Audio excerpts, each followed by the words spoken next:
kabila guys. So dito tayo.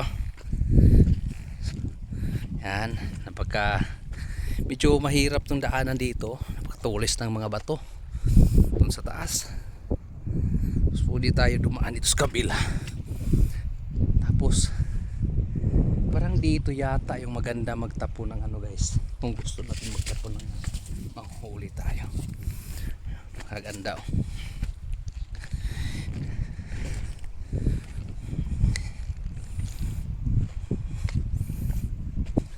Ikot lang.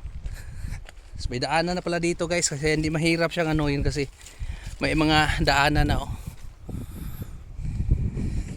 Survey muna natin. Tingnan natin kung mayroon tayong madaan papunta dun sa dagat sa baba.